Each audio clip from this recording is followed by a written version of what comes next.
welcome to Fast and Factual. I'm Utsav Parekh and I'll take you through the top 50 stories of the day. Let's begin. Residents in Ukraine's capital Kyiv were forced to take shelter in a subway station in the early hours of Friday.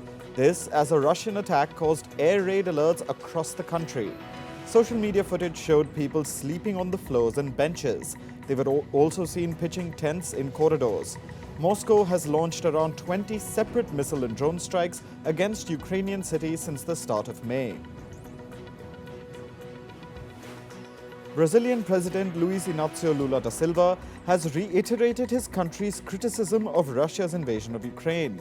However, Lula says he's been trying to remain neutral in order to be able to broker potential peace talks. Lula has pitched himself as a peace broker to end the war.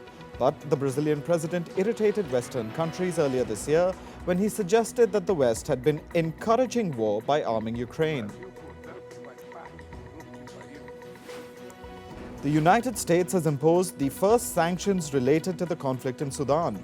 The sanctions target two firms associated with the Sudanese armed forces and two others linked to the Rapid Support Forces paramilitary group. The US has also warned that it will hold accountable all those undermining peace in the Northeast African country. US President Joe Biden tripped and fell after handing out the last diploma at the US Air Force Academy's graduation ceremony. 80-year-old Biden quickly got up on one knee, helped by three people, and walked back to his seat unassisted. As Biden was helped up, he pointed behind him, seeming to indicate what he tripped over. The White House has said that Biden tripped over a sandbag on stage while he was shaking hands. Chicago's City Council has approved $51 million in funding to help support asylum seekers. The development comes as hundreds of migrants in Chicago are still sleeping on police station floors. City leaders say nearly 10,000 asylum seekers have made their way to Chicago since August 2022, with dozens more arriving each day. Last month, former Chicago Mayor Lori Lightfoot declared a state of emergency in regards to the migrant issue. Australian Prime Minister Anthony Albanese has met with his Singapore counterpart to boost bilateral relations between the two nations. He also met with Singapore's President Halimah Yacob and took part in the naming of an orchid. Albanese is later scheduled to deliver a keynote speech at the Shangri-La Dialogue. Singapore has traditionally honoured visiting heads of state by naming orchids after them. Thousands of protesters took to the streets in Florida's Immokalee on Thursday. The demonstrators voiced their opposition to a controversial immigration bill passed by Governor Ron DeSantis. The bill aims to introduce stringent measures aimed at curbing immigration.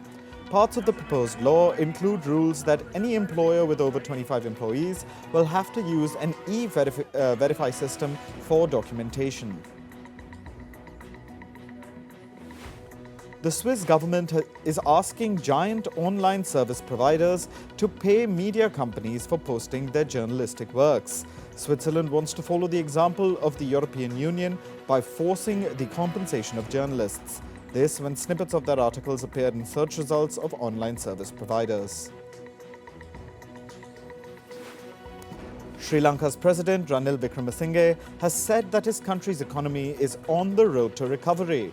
Wickremesinghe took the reins last July and negotiated a $2.9 billion bailout from the International Monetary Fund this March.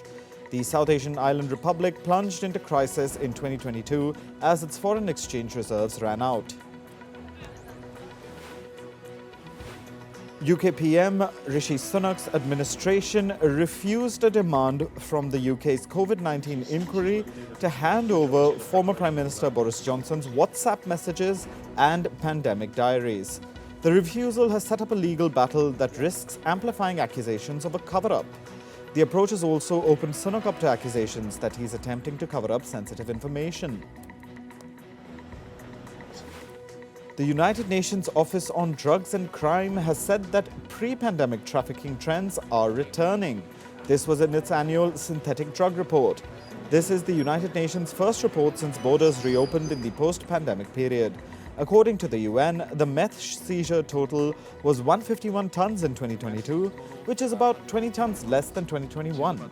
However, the international body has pointed out that the seizure quantity is likely to surpass the 2021 figures this year. 14-year-old Dev Shah, an Indian-origin boy from Florida, has won the 2023 Scripps National Spelling Bee Championship.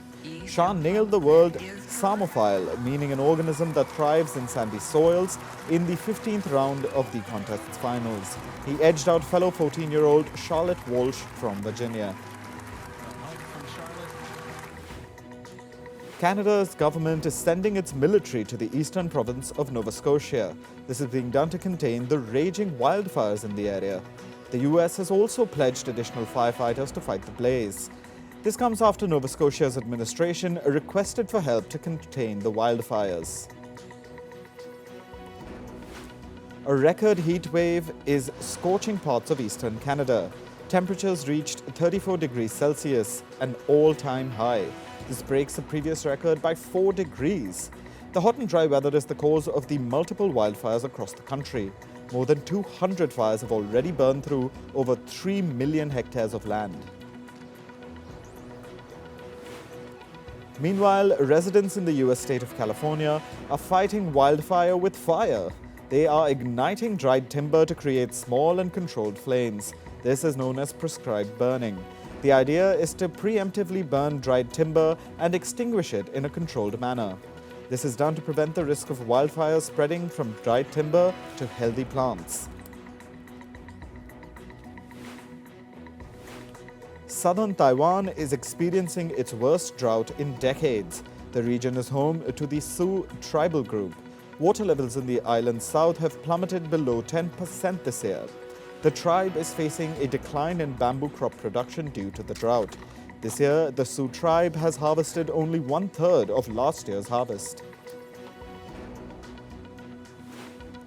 Severe drought in Spain has destroyed over 60% of the country's farmlands. This has reduced agricultural output drastically.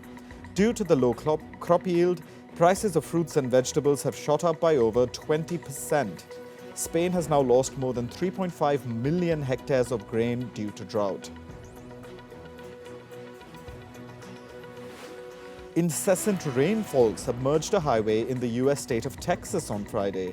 Cars and trucks were washed away as flash floods inundated the freeway. Authorities have issued a flood warning in the affected regions of Texas. They've advised residents to stay off the main roads and seek higher ground. A tornado swept across rural areas of China's northeastern province, Liaoning. At least a dozen people were injured by the twister. Over 60 residential buildings and 300 hectares of farmland were destroyed. Scientists have strapped vultures with satellite-tracked backpacks to conserve lion and leopard populations. This is in Zambia's Kafue National Park. The trackers help wildlife managers locate the carcasses of big cats when the vultures surround the dead animals. Lions and leopards face the threat of poaching and poisoning in Zambia. Livestock owners often poison dead cows to kill the big cats that come to feast. This also poses a threat to the vultures. Ajay Banga begins his term as the World Bank president today. Among other global crises, climate change will be one of the major concerns Banga will tackle. On May 3rd, the bank's board of governors appointed Banga as its head. He was nominated for the role by the US President Joe Biden in late February. Japan's Hitachi Astemo has appointed Kohei Takeuchi as its new CEO. Takeuchi is an industry veteran with a career spanning over 4 decades. He takes over from Bryce Koch and will start his new role on July 1st. Koch will be appointed as board chairman of Hitachi Europe. Apple supplier Foxconn has said that it will start manufacturing iPhones in India by April 2024. Foxconn will set up a factory in the southern Indian state of Karnataka. It has set a target of manufacturing 20 million iPhones per year from the plant. Apple has been looking to shift production away from China amid rising tensions between Washington and Beijing. Financial firm JP Morgan will reportedly shut 21 branches of First Republic Bank by the end of the year. This will account for about a quarter of the failed lender's branches. About 100 employees will be affected by the bank closures. JP Morgan took over First Republic in May after it became the largest bank to collapse since the 2008 financial crisis. Australia's largest pension fund, Australian Super, has frozen all future contracts with PricewaterhouseCoopers. The fund was paying the financial firm more than $1 million a year for its services. These included the audit of Australian Super's financial reports. PwC Australia is facing intense scrutiny over the leak of confidential government documents. Elon Musk's Starlink has received a contract from the Pentagon. The Pentagon is buying the Starlink satellite communications terminals and services being used by Ukraine's military. This is so that Starlink won't have to privately fund the war effort. Starlink has been used by Ukrainian troops for a variety of reasons, including battlefield communications. The Pentagon did not disclose the terms of the contract. Meta is the latest company to call some of its workers back to the office. The tech giant has asked employees to come to the office 3 days a week from September 5th. However, employees who are designated as remote workers will be allowed to keep their remote status. Meta's policy shift comes more than 3 years after the COVID-19 pandemic forced companies to adapt to remote working. The India head of Amazon Web Services, Puneet Chandok, has resigned. Amazon Web Services is the cloud division of e-commerce giant Amazon. Chandok joined the company in 2019. Media reports suggest he plans to join a rival firm. The company has said that Vaishali Kasture will take on the role of interim leader of the unit. According to reports, Twitter's head of trust and safety, Ella Irwin, has resigned. Irwin joined the company in June 2022. Later in November, she took over as the head of the trust and safety team. In her new role, she oversaw content moderation in the social media platform. However, Twitter has been facing increasing criticism over its lack of protection against harmful content on the platform. Despite this, the reason for Irwin's departure has not been made public.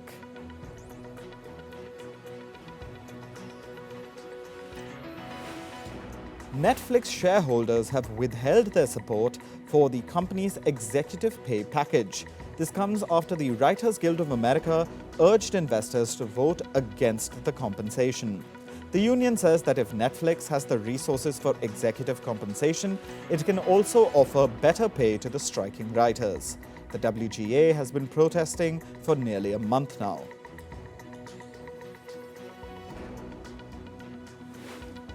Moving to sports, in hockey, India beat Pakistan 2-1 to lift the Junior Asia Cup trophy. The final was played in the city of Salalah in Oman. Early goals by Angad Veer Singh and Arijit Singh secured a lead for India. Pakistan Abdul Barashat scored the only goal for his team. With the win, India lifted their 4th Junior Asia Cup, the highest among all teams. They've previously lifted the trophy in 2004, 2008 and 2015. In badminton, India's Lakshya Sen stormed into the Thailand Open semi-finals. He beat Malaysia's Jun Hao 21-19, 21-11 in a hard-fought game. Sen is now the only Indian shuttler still playing in the tournament. He will play the semi-finals on Saturday. In cricket, England dominated Ireland on day one of the Lord's Test match. Ireland was bowled out for 172 runs. Pacer Stuart Broad took a 5-wicket haul as he decimated the Irish batting order. Now, England have begun chasing their target. They ended the day trailing by 20 runs with 9 wickets remaining.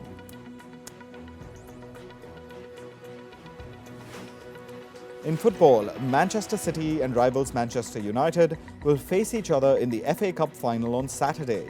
The Manchester Derby clash will be played at Wembley Stadium. United have won 5 of their last 6 FA Cup meetings with Man City. United are contesting their 21st FA Cup. Meanwhile, this will be City's 12th appearance at the FA Cup final. They've won the trophy 6 times. Leeds United manager Sam Allardyce has left the club. This comes after Leeds were relegated from the Premier League. The club finished their season with only 9 wins from 38 matches. Paris Saint-Germain have confirmed that Lionel Messi will play his final game for the club on Sunday. Manager Christophe Galtier confirmed that Messi did not renew a deal with PSG for next season. The Argentine legend will be given a farewell after his final game when PSG host Clermont. PSG are looking to end the season on a winning note, having already clinched the Ligue 1 title. FC Barcelona bid an emotional farewell to defender Jordi Alba. Alba has spent 11 seasons with Barca. He has played more than 450 games for the Spanish club. Former Barca defenders Gerard Piqué and Sergio Busquets also attended the farewell. Meanwhile, Atletico Madrid and Benfica have shown interest in signing Alba. In tennis, 4th seed Casper Ruud advanced to the 3rd round of the French Open. Ruud looked solid as he beat his Italian opponent 6-2, 6-2, 7-5. He will now face China's Zhang on Saturday. Meanwhile, Iga Świątek continued dominating the Roland Garros. She overpowered America's Claire Liu 6-4, 6-0. Poland's Świątek will now face China's Wang in the 3rd round on Saturday. In basketball, Denver Nuggets beat Miami Heat in Game 1 of this year's NBA Finals. Denver's Nikola Jokic had a triple-double game as his team beat Miami 104-93. He scored 27 points with 10 rebounds and 14 assists. Denver will now host Miami for Game 2 on Sunday. Now on to entertainment. K-pop band BTS have begun their 10th anniversary celebration with their annual festa. They released a family portrait featuring all 7 members. BTS also announced a new song titled Take 2. It'll be released on the 9th of June.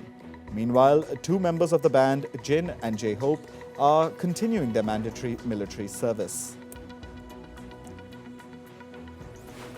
K-pop band Victon singer Sungwoo is ready to make his comeback after completing his military service. He's working on his solo comeback album, which will release this month. This will mark his first music release since his mini-album Fade in June 2021. Sungwoo will also hold a special live concert called One on the 8th of July. Paris Hilton has collaborated with singer Kim Petras on a revamp of her 2006 hit song Stars Are Blind. The original song had debuted at number 18 on the Billboard 200 music chart. The new version will be part of Hilton's upcoming concert in Los Angeles. Rock band Queen are in talks to sell their music catalog for $1 billion. It'll include their music beginning with their 1973 debut album to their 1995 album Made in Heaven. Once the deal is complete, it'll become the biggest single artist music catalog sale in history. The current record for this rests with singer Bruce Springsteen at $500 million. Non-profit film organization American Film Institute has set the dates for the 2023 AFI Awards. The collaborative nature of film and television is celebrated during the show. Some of the winners from last year's ceremony include films like Avatar: The Way of Water and Elvis, and television show Abbott Elementary. The ceremony will take place in Los Angeles on the 4th of January next year. The Palm Springs International Short Fest has released its 2023 lineup. On showcase will be around 300 short films, including 41 animated films. A film market will run simultaneously with the festival. The 29th edition of the festival will take place from the 20th to the 26th of June at Palm Springs in the US. The cast of the sitcom Young Sheldon has extended its support to the Writers Guild of America's strike. This comes amid news of the premiere of the upcoming season 7 of the show. The latest season was slated to premiere this autumn, but producer Steve Holland says that it'll be impacted by the strike. The WGA strike has entered its second month, affecting several productions. Popular sitcom The Office is getting an Australian reboot with a female lead.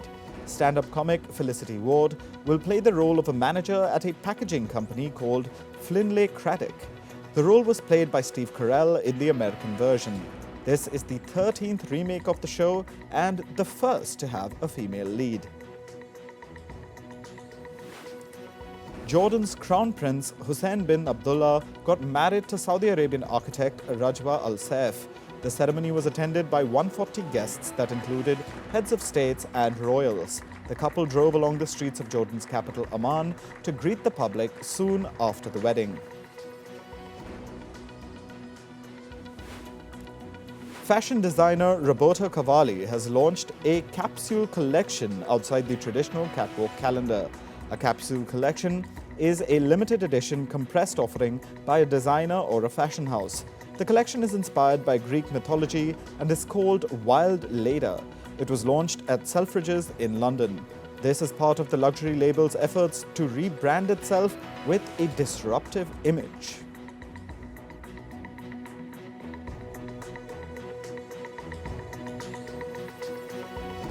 That's all for this episode of Fast and Factual. Thank you for watching. Stay tuned to Firstpost.